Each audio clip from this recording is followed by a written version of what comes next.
Well, good day to all. We may have a few more people joining us as we go along here, but it is just about time to start, so let's do so. My name is Tony Charles. I'm the director of the School of the Environment at St. Mary's University in Halifax, Nova Scotia, Canada. I'm very pleased to have so many people join. I mentioned that we're in Canada because we actually have people joining this webinar from around the world, and you're most welcome to this. This is just by way of preamble, a celebration of the 25th anniversary of the environmental science program at St. Mary's University. We also have various other environment programs and geography programs, but in particular, we're celebrating environmental science and its anniversary of 25 years here at St. Mary's. I'd like to thank the Environmental Science Department and the St. Mary's University Environment Society for co-organizing this event today. To get started, it's a pleasurable but somewhat difficult task to introduce Jake Rice. The first thing I'll do is promote this book, which we produced by Jake Rice, Serge Garcia, and myself produced a few years ago. And that, I must say, was a wonderful expedition of thinking and organizing about 70 authors in looking at the links of biodiversity conservation and fisheries in this particular case. This talk today is not focused on fisheries or any particular sector or ecosystem. It's looking much more broadly at, and I must say of all the talks we've held at St. Mary's University, this one starts off with an obscure acronym that doesn't just roll off the tongue exactly. IPBES, the Intergovernmental Platform for Biodiversity and Ecosystem Services. Jake Rice has been intimately involved with IPBES over the years, and it's a real treat here to focus on biodiversity today, but also to have the opportunity to learn more about this very significant organization. And as some of you have seen the publicity for this particular talk today, where one could draw a comparison between IPBES and IPCC in various ways. So I've plugged the book that Jake and I were involved in, but I just want to say a couple of words about Jake. As you know, he is the Chief Scientist Emeritus at Fisheries and Oceans Canada, which means he guided for decades the science activities and especially the international connections of fishery science and ocean science of Canada with the world. He's also been the co-chair of the IPBES Regional Assessment for the Americas, as well as working on the conceptualization of sustainable use, a fascinating topic that I hope Jake will mention today. So without further ado, it's time to turn it over to a friend and a wonderful, thoughtful colleague, Jake Rice. Take it away, Jake. Thank you, Tony. Thank you very much, and delighted to be here. A little intimidated to talk to such a diverse group, but I think I'll manage. Let me get my PowerPoint up. And showing.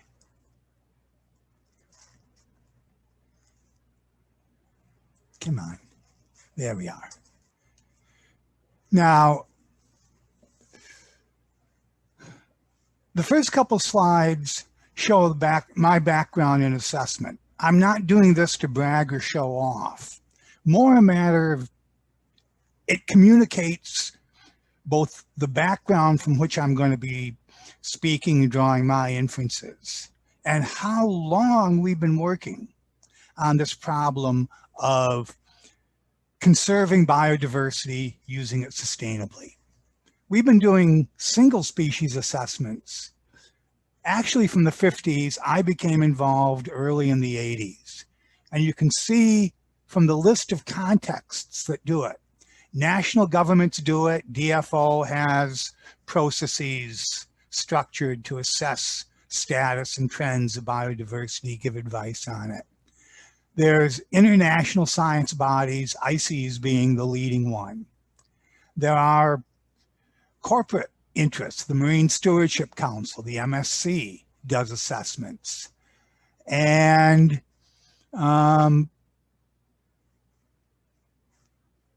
governments other than Canada, the US through National Marine Fisheries Service, has its own processes for assessing its biodiversity. And it's not just single species work. There's been focus on broader biodiversity. And I'm looking incidentally for the whole talk largely from a marine perspective, even though much of what I say applies terrestrially as well. And whether it's looking at habitats, we've been assessing habitats for ages.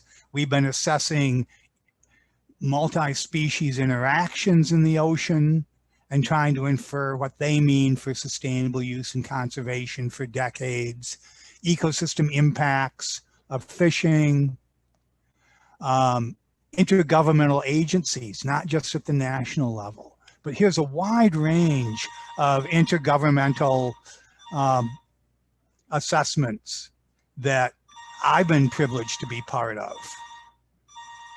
There are regional and global assessments.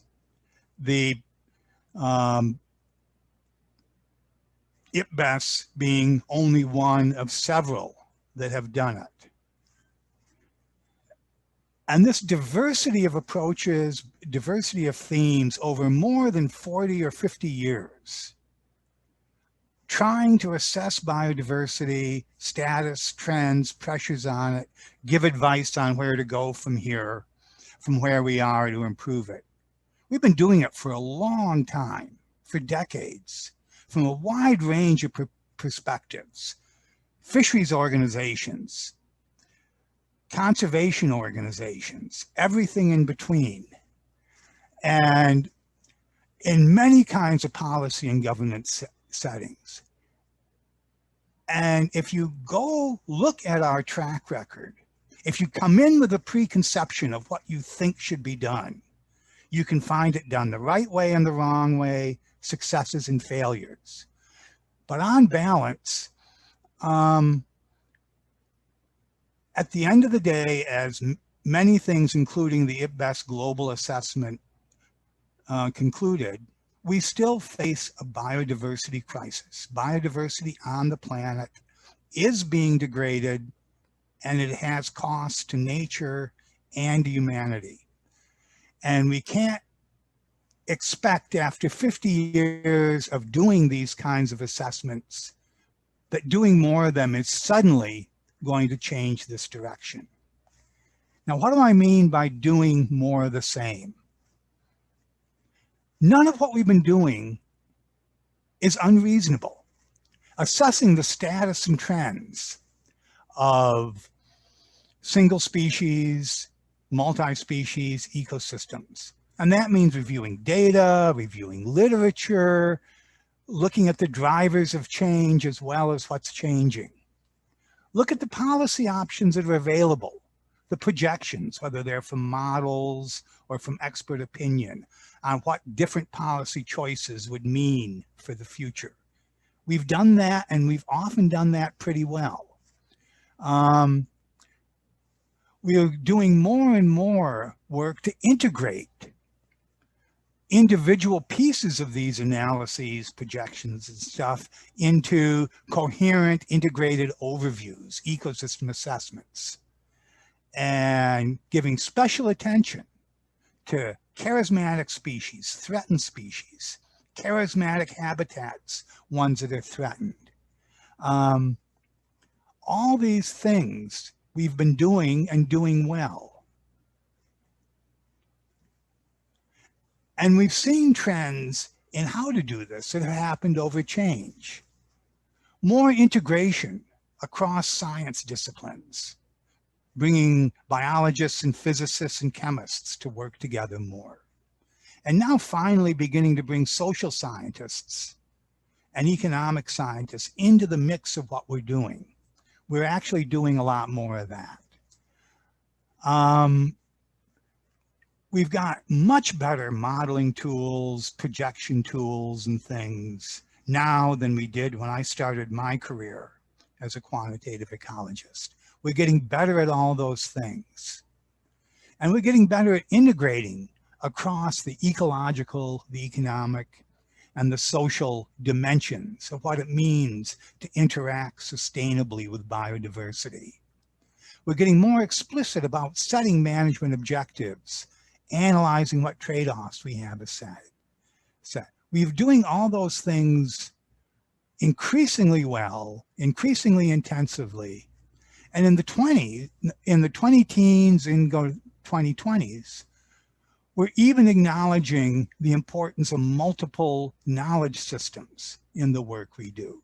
Looking at the knowledge of residents in local fishery-dependent communities for the generations they've accumulated knowledge. The knowledge of our indigenous peoples acquired over centuries. We're using those knowledge systems better.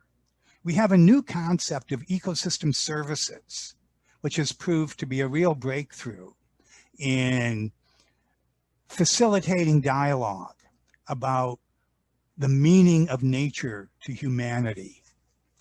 And we finally acknowledged that governance isn't something outside sustainability, but governance is an inherent part of sustainability.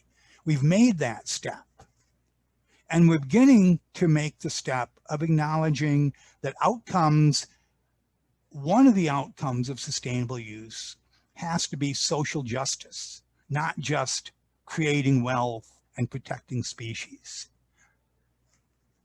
And acknowledging that the trade-offs, the objective setting that needs to be done to make progress isn't straightforward, isn't as easy as we thought it was to just acknowledge what a trade-off is and isn't, what the costs and benefits are. And this is the world that IPBES or IPBES was designed to function in. IPBES, it's a formal intergovernmental organization, just like the IPCC or the Convention on Biological Diversity. So it's got a plenary to which parties to IPBES sit. They have a bureau, which is the institutional steering committee that can act between plenaries, and it has a multidisciplinary expert panel, which is the scientific steering committee. So it's got that kind of structure, and it's got rules of engagement for the parties to engage with IPBES, for NGOs, for experts, for industry. These are well-designed, well thought through.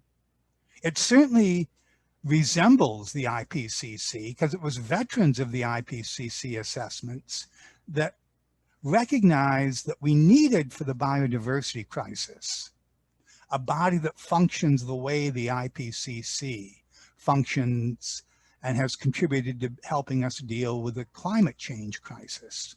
And I take my hat off to Sir Robert Watson for his leadership, not just in the IPCC, but his leadership in getting IPBES off the ground.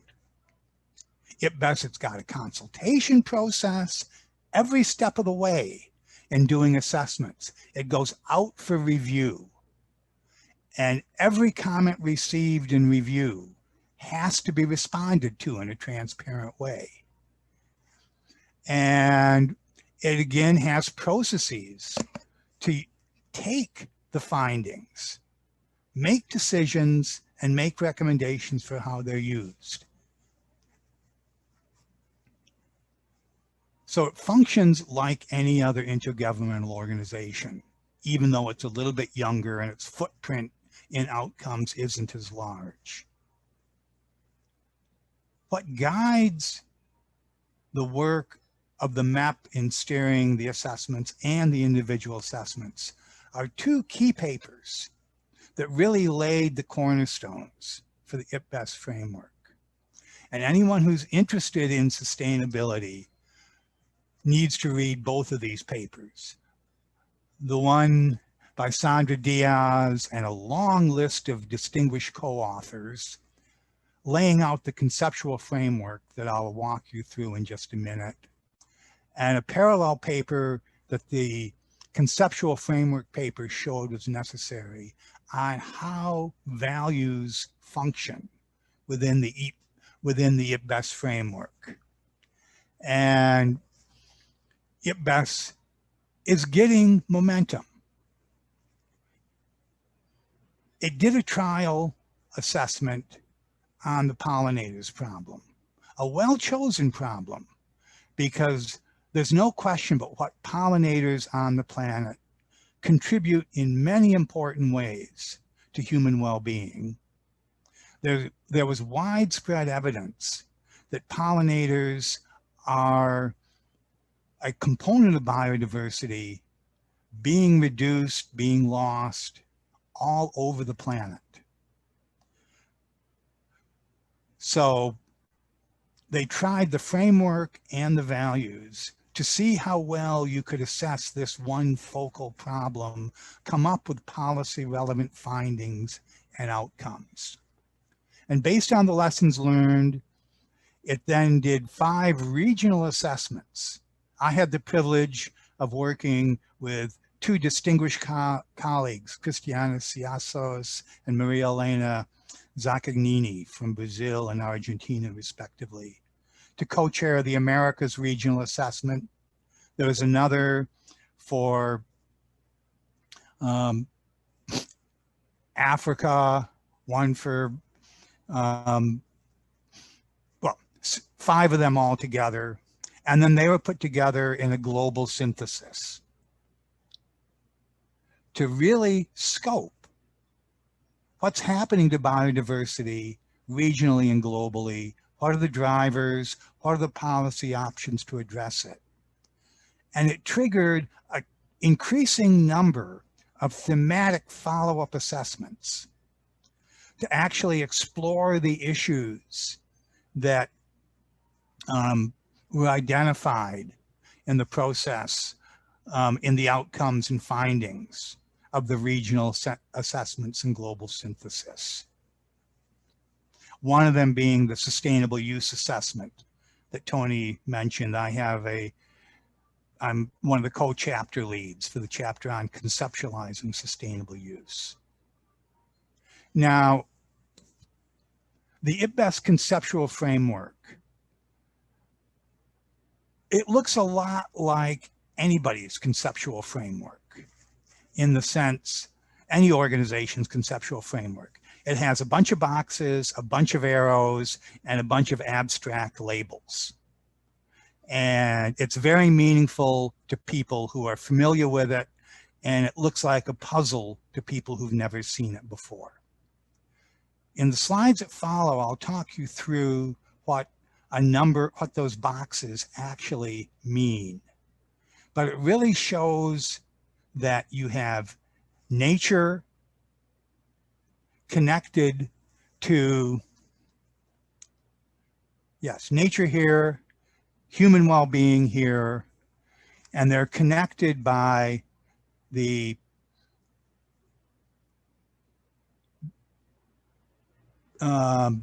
benefits that nature makes available to people. And they're also connected by a bunch of drivers that can influence both nature and humanity.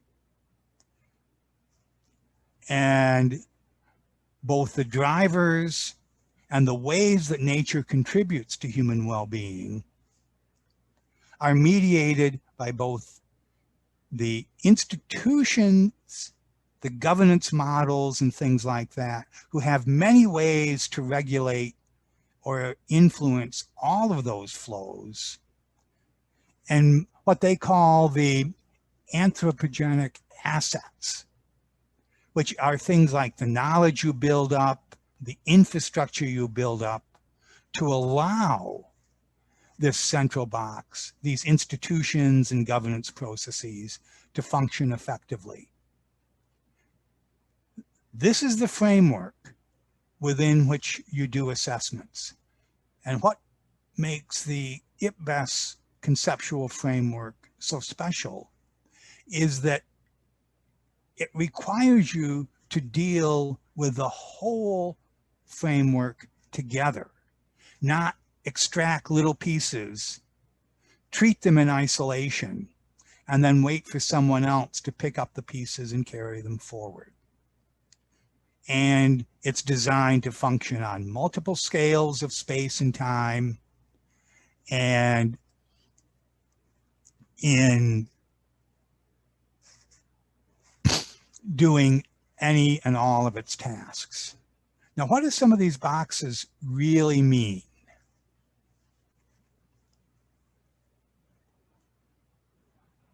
The whole framework together is designed to deliver the goal for IPBES as a intergovernmental platform: conservation and sustainable use of biodiversity, long-term human well-being, sustainable development. It puts right in the center that institutions, governments, and decision-making can play on all of these links, all of these elements, and you need to take into account how the institutions and governance is interacting with all of these factors in how you go forward.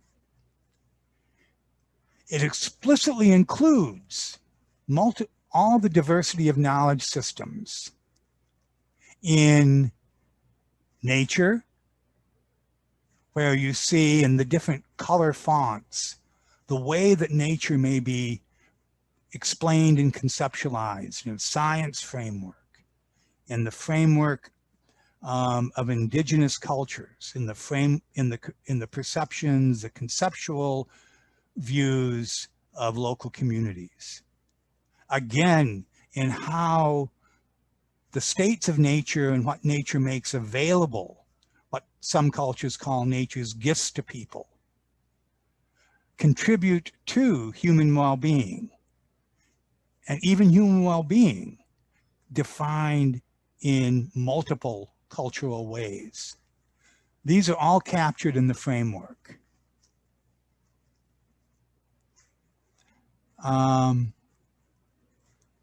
And as I said when we were looking at the framework itself, it insists that all 6 of these interlinked elements all must be included, all must be taken into account when you're doing a meaningful assessment, interpreting the dynamics and the interactions between nature and humanity. And it has that designed to be flexible on scales of space and time. What are some of its other features? That nature's contributions to people box to the left as you look at that framework.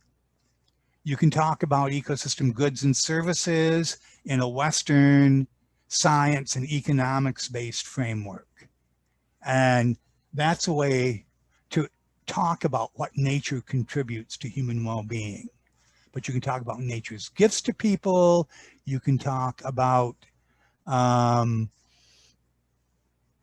other ways of phrasing what nature makes available, contributes to human well-being. A key point is that you have to have your discussion using all of those concepts and frameworks. You can't pick the one that's convenient for your assessment and leave the others out of your consideration.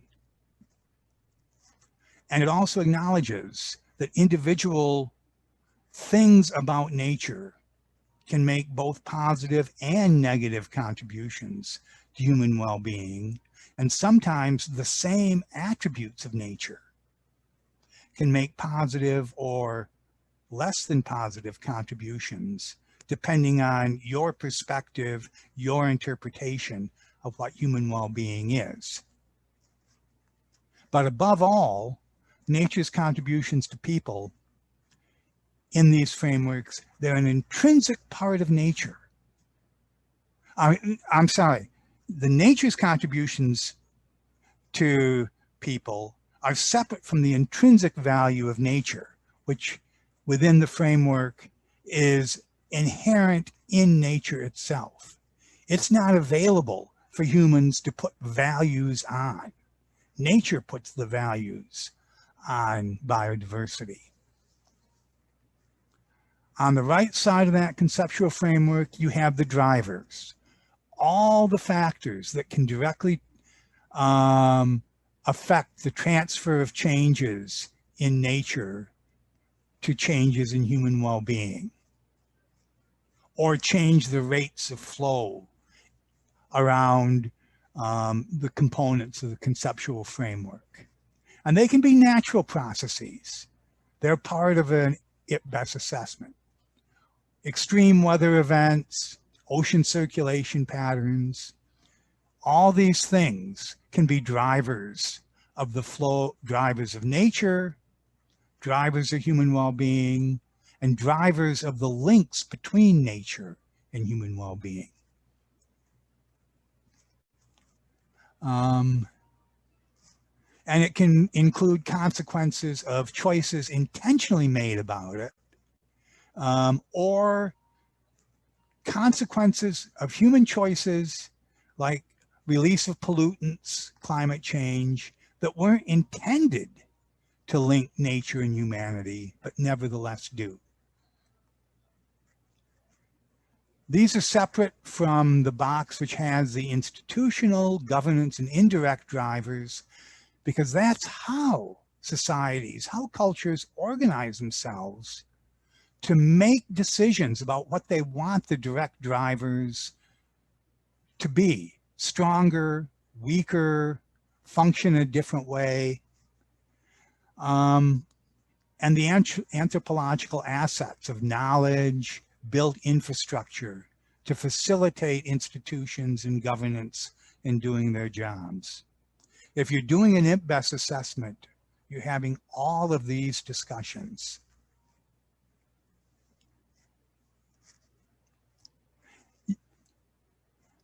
The whole framework and a good IPBES assessment should be an assessment that you can enter either from the bottom, looking at nature, looking at its status, looking at biodiversity, and following its flows up to good quality of life, how it's linked to the many drivers that can connect nature to human well-being.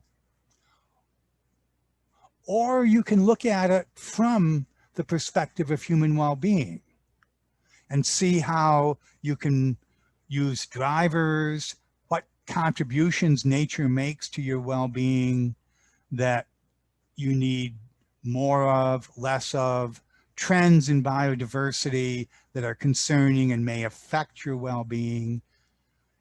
It's made to be useful independent of the perspective you bring to the assessment, which is again a factor lacking in many other approaches to assessment that I've worked within.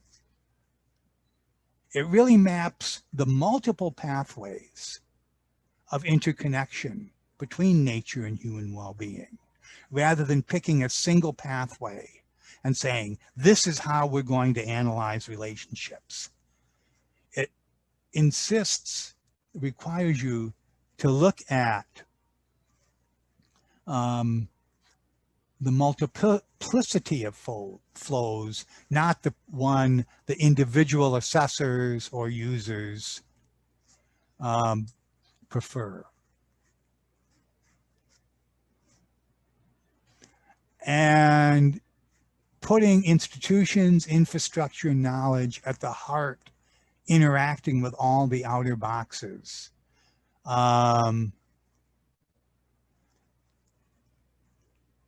Means that all these things about the decisions people make and the infrastructure and the dynamics by which the decisions are made become part of the assessment. and become laid out in a transparent way for the users of the assessment to consider, and to consider whether changing to the infrastructure and the dynamics, which ones may help you facilitate the flows that you want, facilitate decisions that increase the sustainability of uses, become very much inherent in the assessment, not a job for somebody else to do after you hand them the results of your work. Now,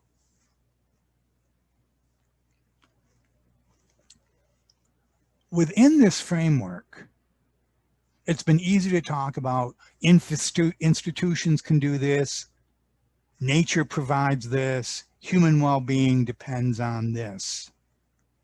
But to make meaningful choices, meaningful decisions, meaningful evaluations of those flows, that status and trends, you have to look at the values part of the IPBES framework and how the values that societies attach to the flows, to the pieces of biodiversity, to nature's contributions to human well-being, what values you apply really influence how you interpret the findings of the factual information you have about where the flows are, what the flows are.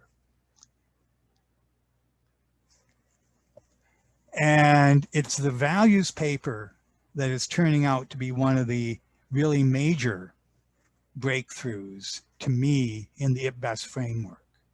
And in the few slides I'm going to wrap up with before I open up to some questions from you, I want to say this is not extracted directly from Unai Pascal and his co-authors' papers. This is my way of explaining what I learned by reading that paper several times and working within this framework.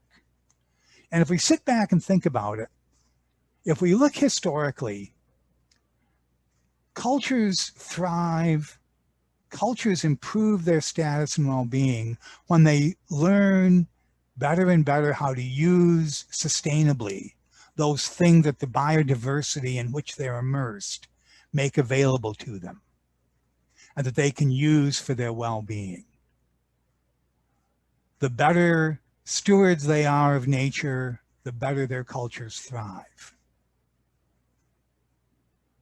Biodiversity in an area, of course, it's shaped by the physics, chemistry, of geology of the area in which they occur. But the humans present in the areas influence the biodiversity. And what that means is on centennial and millennial scales, cultures thrive because they become co-adapted to each other, co-adapted to the biodiversity around them. Biodiversity thrives and is sustainable when it's co-adapted to the culture that uses it, occupies it. And as this co-adaptation process works better and better, cultures do better and better, nature collectively does better and better.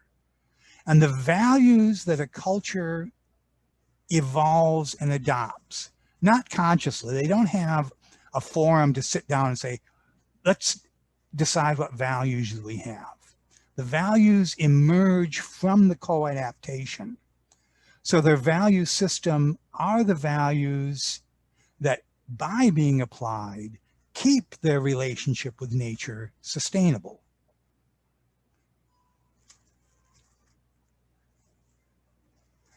Now, it's a nearly uncontested principle today that the future of human well-being, the future of the planet, depends on maintaining the biological diversity of nature. Working in the IPBES framework, you have to begin to think about the reciprocal of that, the parallel of that. That the future of humanity also depends on maintaining the cultural diversity of humanities. We're not going to have a successful planet, a successful human population with only a single monoculture, a single view of what it means to be human. We need cultural diversity as much as we need biological diversity, and they are interrelated to each other inherently. Now, if the sustainability of individual cultures is rooted in having values adapted to nature, maintaining the diversity of cultures means acknowledging that it's legitimate to have multiple value systems of the multiple cultures attached to individual components of nature and individual contributions of nature. If you don't acknowledge the right to have a multiplicity of value systems, you don't acknowledge the right to have a multiplicity of cultures. So what this means is there cannot be any single best value system to apply in assessments unless you're willing to say there's a single best culture on the planet. And this realization, flowing at least to me from my experience with IPBES, has some really important implications. We're getting increasingly pressure to adopt common value systems with which to do things like measure progress toward the Sustainable Development Goals, by which we can conduct trade-off analyses. So you apply a single value system to the costs you impose on different perspectives on a choice that has to be made in exchange for the benefits, and can show that they're equivalent. And this is happening in governance processes regardless of how inclusive they are. And at the scale of an individual culture, all this works fine. But if the decisions made in a process of setting these objectives, negotiating the trade-offs to achieve them, they become inherently inappropriate if decisions made will influence multiple people from more than one culture, people who don't hold the same value system as the one used in setting the objectives, judging the trade-offs. Each culture has to be allowed to use its own value system in agreeing to what objectives should be set, the priorities for achieving them, for evaluating the costs and benefits of the inescapable necessity to make trade-off decisions. We all know we're living in an increasingly globalized world. So it's increasingly rare for any culture to make decisions, particularly decisions about where you use nature, how you use it, what parts of it you do and don't use, what parts of it you protect, that don't affect other cultures, people with other perspectives. So we have to stop trying to come up with trade-off decisions that partition opportunity so you can do your thing here, we can do our thing here, because the here and the there will affect each other. We have to learn how to share ecosystems and have cultures coexist, sharing resources while respecting the values of all of those cultures. And that's one of the huge challenges of IPBES as well. It's going to make trade-offs, negotiating trade-offs, setting common objectives a whole lot harder for a while, until we really learn what it means to respect other cultures and other value systems. And it has an extreme when you get cultures where their sense of identity is tied to aspects of nature, the health of those aspects, components of nature, their status. And when you begin to ask cultures to make trade-offs of part of their identity, that's a step that, however you define social justice, is unjust. And we're better than that as a population. So why do I think IPBES offers a chance to get us out of the rut that we've been in for 50 years of doing better and better things that are not, at the end of the day, dealing with the increasing biodiversity crisis?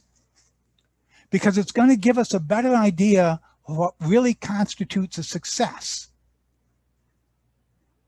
Because we're looking holistically at human well-being and the status of nature as part of the common assessment, part of what has to be taken into account every time.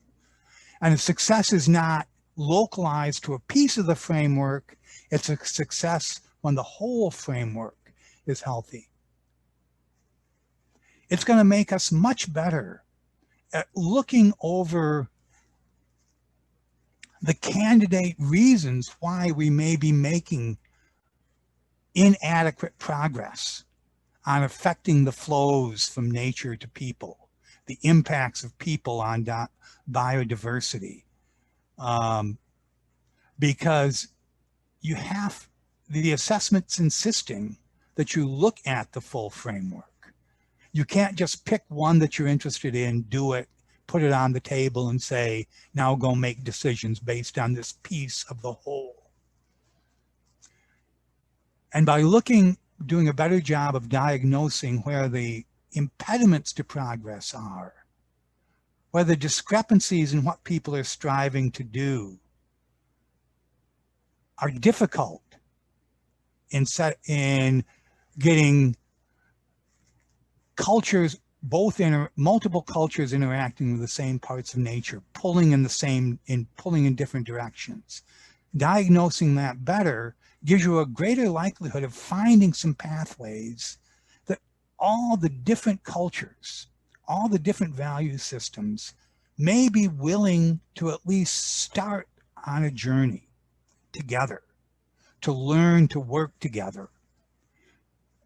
And what incentives, what impediments do you encounter in that collective journey? We'll get a better view of where those problems are.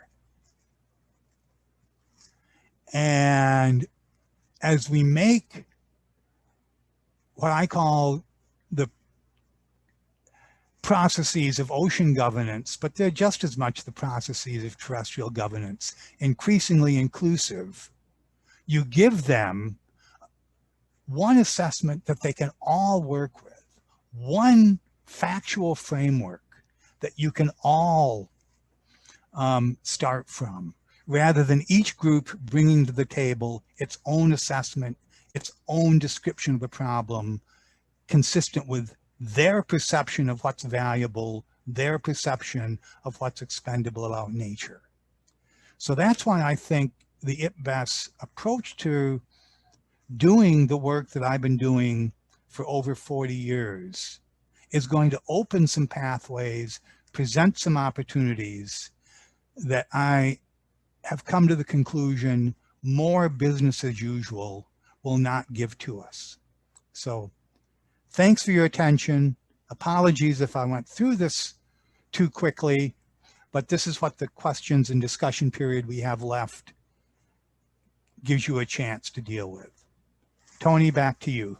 Thank you very much, Jake. And your discussion of values is really a profound one.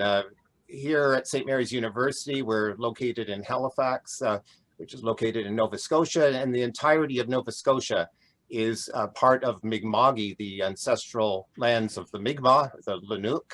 And we are trying, I think, to learn and gain from the values of our Indigenous people. And I think IPBES, one of the amazing aspects there is that IPBES as a process is trying to do the same thing. And perhaps that's something that you've, I think, emphasized. I'd like to turn to some questions now, and let me just first deal with a technical question that came up. Will there be access to this presentation afterwards? Yes, we are recording this, and it will be on the St. Mary's University School of the Environment website sometime next week. So that's the first technical detail. Now, let me also encourage anybody who would like to send in questions. I have a couple that I'm going to start with here, reading them out for Jake to respond to. But please do send in more. We have some time available. So first of all, Jake, how does the biodiversity models change with major deforestation or coral bleaching? That's the question. The frameworks for looking at biodiversity, the biodiversity models, how would you relate those to deforestation and coral bleaching? Coral both of those start, they're captured in the conceptual framework in 2 or 3 places.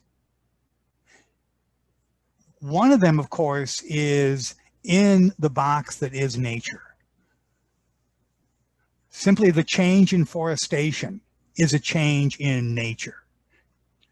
The loss of coral due to bleaching is a change in nature.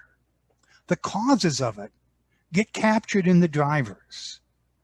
The consequences of it get captured in the flow of nature's contributions to people. What's lost as the deforestation occurs. It's not redefining what deforestation is, but it's saying to look at what deforestation means for human well-being.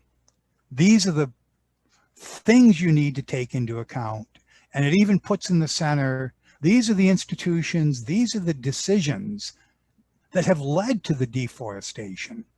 These are the decisions that led to coral bleaching. And what infrastructure do we have? Well, first of all, what different decisions can we make to change if we don't like the changes in flows, either the status of nature or the flows of benefits to people? What are the decisions we have to change? And then what institutions do we have to make those decisions? What infrastructure, what knowledge, what information do those institutions need to make the right decisions?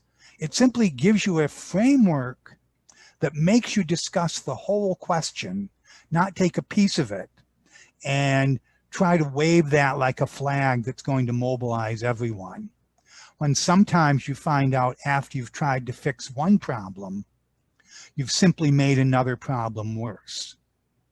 We know from fisheries how often fixing one problem ends up marginalizing perhaps small-scale fisheries in exchange for maximizing economic return, which to a government seemed like a good thing to do in the 50s. It makes you have that discussion before you make the first decision. Thank you, Jake. I'm going to keep going straight through a series of questions because they are accumulating here. This is a bit of a long one, but an interesting question here. I was wondering if you could comment on the balance between assessment and action. I've worked on species assessments for a number of years, and it sometimes seems that there's so much effort at the front end to get to the assessment, and then potentially a listing and development of a management plan or recovery strategy, but then, except perhaps for very high profile species, much less emphasis on the subsequent management and recovery actions. So that's a request for you to comment on that situation. There isn't any framework that you can do an assessment in that guarantees funding for implementation down the road will be guaranteed. Even if you can, what IPBES can do is lay out a wider array of options for which the decision makers can choose from, lay out more comprehensively what the outcomes and what the long-term benefits of tough decisions in the short term are. It could contribute to it. But if we had a magic way to make good assessments of the problems that humanity faces, guarantee action, we'd have world peace, we'd already be free of hunger. We live in a world where democracies seem to work better than any other governance system. So the best thing you can do is give democracies the best information possible. And if helping the dialogue of what to do with the information occur with a greater respect for the multiplicity of values, of the diversity of people who have to work together, that gives me some hope that we can mobilize more action rather than less action. Thank you. Next question. Thank you for the great talk, Jake. What is your outlook on global targets that have been unifying action in the past, such as Aichi targets or Paris climate targets? Are they still relevant under this IPBES framework? And has your view on the Canadian system changed? How do you see its strengths and shortcomings in implementing effective protective measures now? Several parts to that question, some easier to answer than others. One of the ones that's nothing in the IPBES framework suddenly makes irrelevant the Sustainable Development Goals, the Aichi biodiversity targets. What it does is give you a more comprehensive look at how we're doing relative to such targets and what pathways are available to us if we're not happy with the status. How my view of Canada's performance or any other country's performance is done has changed. Of course, my views have changed on that. And I'm proud of what the country I live in, country I've chosen to make my home. I'm proud of the choices they've made, what they've done. Can they do more? Can they do better? Absolutely. But if anybody anywhere on the planet can't say that, if they can't say they're proud of what their country has already done, you've got problems at home to go work on. And anybody who says, I'm proud of what we've done and we've done enough, doesn't understand what the problems we face are. Thank you. Here's a question that's sort of follows on from that link to international Aichi targets and such. Our global challenges are tightly interconnected. In what ways specifically do IPBES and IPCC collaborate with each other? We share experts, we share interim results. When I say we share experts, I was at the same time that I was a member of the IPCC special report on ocean and cryosphere. I was also functioning as co-chair of the regional assessment. We have that kind of overlap of expertise. Within these intergovernmental processes, there are rules about you can't just publicly start sharing interim findings until they've been through internal review process, until you've informed formally parties to the conventions what you found. So you can't just start flashing results all over the world. But the expert communication network is really, really strengthened. And the resources that the IPCC has built, the knowledge resources, the data, the literature collections, the policy analyses done, are all available to IPBES and vice versa. Thank you. Now, here is a question that gets at universities in particular. And it asks, what can universities do to promote or sustain biodiversity? And let me just add to that, what could students do to be involved or somehow engaged in IPBES? That's my own question, but I'll just tack that on. The tack on is IPBES has a formal internship program for early career scientists. Undergraduates, very difficult to get in, but we have now on the conceptualization chapter for the sustainable use assessment, 2 interns, one from Slovakia, one from Norway, both very early career graduate students, contributing greatly to these processes, and I hope learning a lot from the network and building a network of colleagues they'll keep for the rest of their careers. Now, what can universities do? Certainly, experts don't get paid by IPBES for their participation. Like the IPCC and all these other things. Host institutions have to be willing to support government, whether it's a government. I earned my salary from DFO while I was involved in my roles. Even after I retired, when on pension, they still covered my travel. IPBES doesn't have those resources for the developed countries. And I think that's where most of the people on this call are from. So as an institution, universities can support these initiatives better, give faculty recognition for the time it takes to do these jobs well, and make that be an acknowledged part of their intellectual contribution. That's one thing they can do. And one thing we can all do is read Sandra's paper, read Pascal's paper, think about, you don't have to work in the IPBES conceptual framework to use the IPBES conceptual framework, to use the IPBES advances in how we consider and deal with values in the work we do. You can use those without having to be in an IPBES assessment. That's another way you can use it. And we can all keep ourselves better informed of what these processes find when their results are available, and make sure that we're working in whatever pathways of governance we feel are appropriate for us to work in. And that will really vary with who you are and where you live.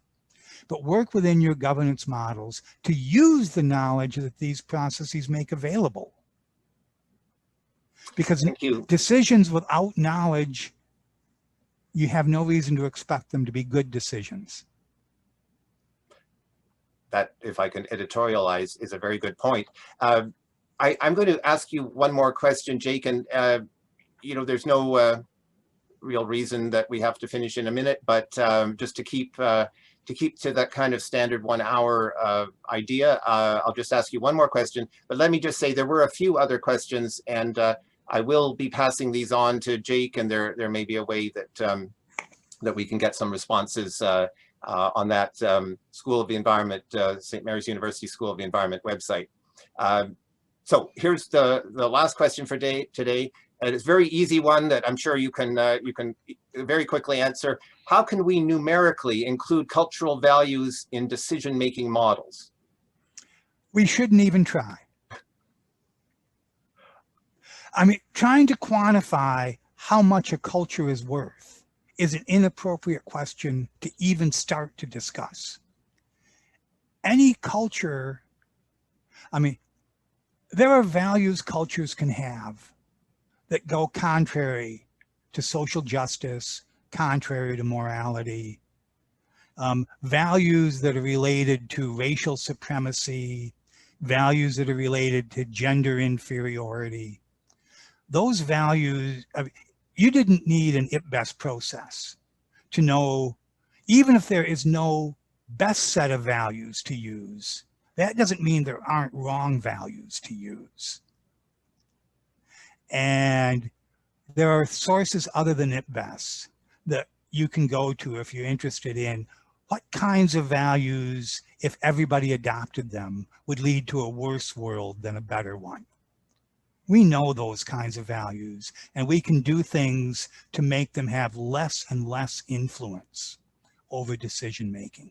It's only us that can make those changes. So I think you're saying there, am I right, that cultural values are going to guide decision making, but they don't fit well into actual models of decision making? Quantitative models, I hadn't thought about this question, but as it's phrased that way, they can't. Unless you can quantify, you can give every cultural value, every culture the same value. And then it just becomes a constant in your model, and it doesn't give you any dynamics whatsoever. As soon as you start to attach numerical values, you're starting to say which culture has better values than which other.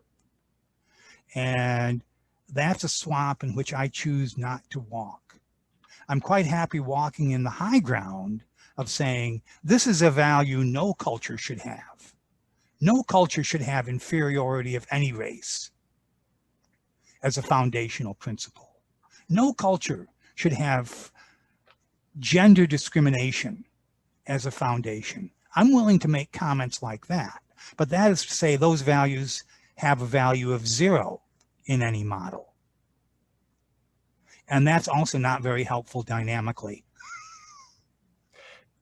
Okay, thank you so much, Jake. This was a rapid fire set of questions, and I do apologize to those that we can't get to right now, but we are in fact just slightly past the hour. So I'm going to just take the opportunity again to thank the School of the Environment, the Environmental Science Program that's celebrating its anniversary, and the St. Mary's University Environmental Student Society for supporting this event.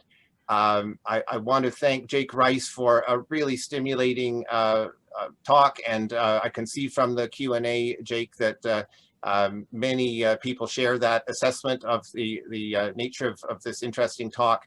And I want to thank a large set of participants in today's webinar, really from around the world, and especially thanks to those who have put up with bad timing of this in their time zones.